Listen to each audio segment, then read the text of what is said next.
Hello, Sagittarius. Ito yung reading mo for the next 7 days. Check natin kung ano yung mga paparating sa'yo, yung mga energies. Maraming salamat, Sagittarius, sa iyong patuloy na pagsuporta, pagsubaybay kung matagal ka na rito at pabalik-balik ka rito. Sa mga bago po, I'm Purple Teen. Don't forget to subscribe, like, follow. Patap na rin po yung bell icon. Thank you so much din sa mga nag-join ng membership, nag-avail ng subscription, mga nagpapadala ng stars, super thanks pati na rin po dun sa mga nag-avail ng private readings. Kung gusto nyo pong mag-inquire, mag-book ng private reading sa akin, tignan nyo po yung link nakalagay po sa description. Kayo po ang mag-message doon sa aking official page, Purple Teen Verified, may blue check po sa kanan.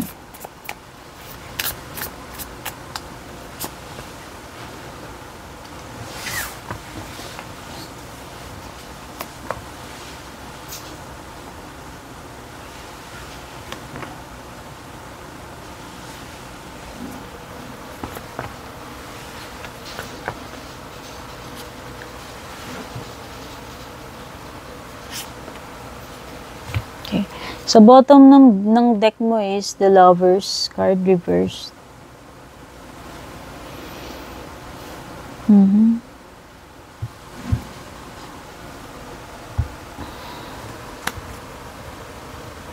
So, nakikita ko dito, finally, Sagittarius, makakahanap ka na ng solution dyan sa problem mo with the Ace of Swords. Oo. There is an indication na masusolve mo yung problem eh. Or Ace of Swords also indicates breakthrough. Nakikita ko rin na magiging successful talaga kayo or maganda yung magiging outcome, combination ng Ace of Swords and Chariot sa kung ano man yung goal ninyo or gagawin ninyo this next 7 days. Nakikita ko rin na malapit ka na dun sa goal mo. Ayan, you have the 10 of Wands. Kumbaga, konting tiyaga na lang, sipag na lang, kembot na lang, konting push na lang, mararating mo na rin yung goal na gusto mong ma-achieve. Oo, bagamat napakarami mong ginagawa dyan, napaka-busy mo, no? Kumbaga, konting tiis na lang. Malapit na rin matapos yung kalbaryo mo. Kasi ito, 10 of Wands, kalbaryo yan eh. Yan yung sa Rider-Waite, yung person na may maraming wands sa likod. So, siguro marami kayong pasanin. Dami yung deadlines, obligations, dami yung dapat tapusin. But eventually, makiklear out din yan with the Ace of Swords and the Chariot card, no? Sabi ko nga, itong next 7 days is magiging successful din yung outcome ng mga ginagawa mo. Okay, matatapos na yung mga pinoproblema mo with the 9 of Swords. Ayan. Diba? So, tapos na yung period ng pagpupuyat, overthinking, pressure, stress. Okay? So, sa tingin ko, pwedeng may magandang balita or confirmation with the Ace of Swords. Ayan, kung naghihintay ka ng answer, clarification. Okay? Oh, it could also be na meron kang importanteng decision to make with the Chariot and the Ace of Swords. Nakikita ko rin na pwedeng may opportunity na darating sa inyo. And actually, makakapamili ka pa nga eh. Pwedeng may option ka dyan sa Chariot mo eh. Pwedeng dalawa yung options mo.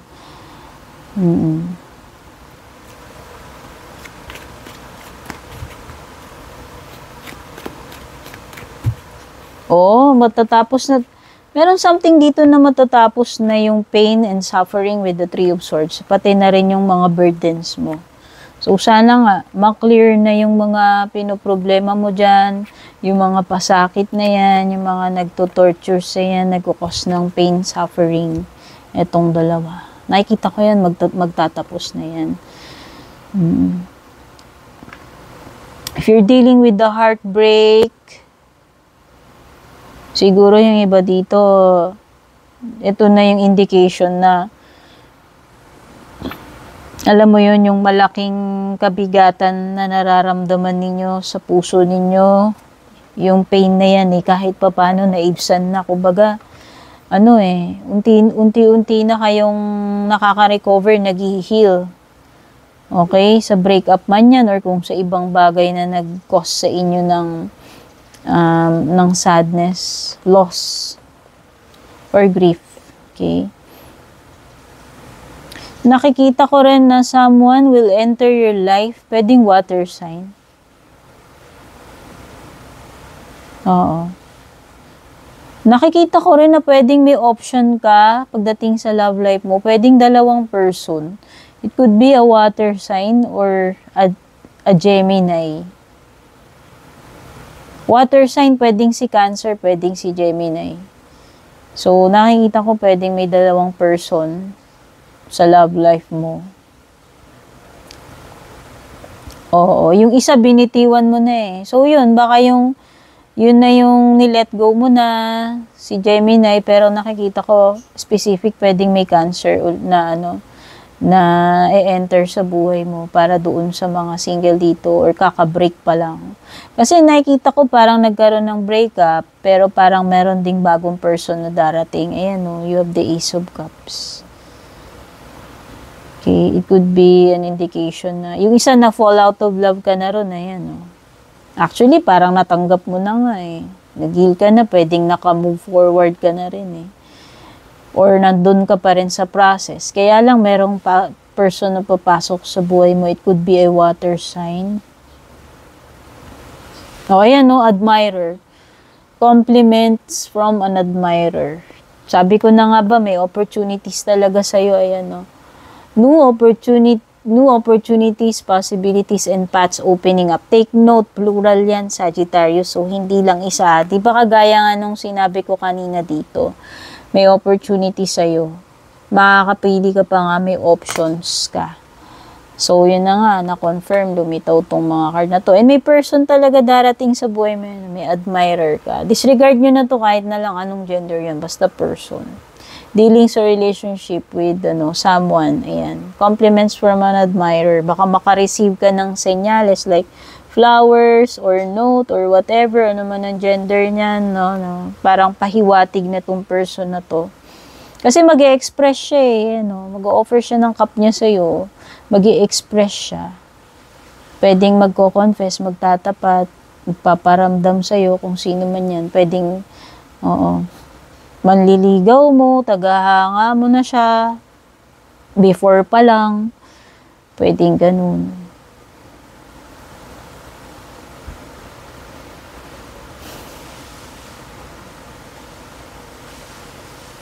So, some of you, pwedeng nawawalan kayo ng self-confidence about something. Ayan Siguro iniisip ninyo baka hindi nyo kayanin.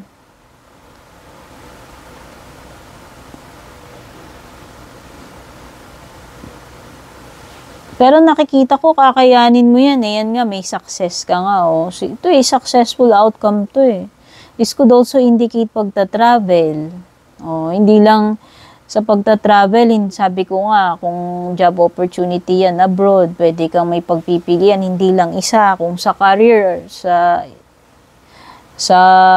mga ina-applyan mo, may mga options ka, o kung may darating man sa'yo, yung opportunity mismo lalapit sa'yo, not once but twice, or pwedeng sabay, pero makakapili ka So, you're still lucky kasi hindi lang naman isa yung darating sa'yo, may magbubukas pa nga mga possibilities sa'yo. In love life yan and in career. Kasi nakita ko rin sa love life mo, kung meron mang umalis sa buhay mo or aalis or mawawala na jowa, person, meron din darating na bago Meron at merong magkakagusto sa'yo, may admirer ka nga dito. Some of you, pwede magkaroon kayo ng time na makapagbakasyon, makapag-outing, or makapag-take a break physically or mentally, makapag-recharge ng inyong batteries.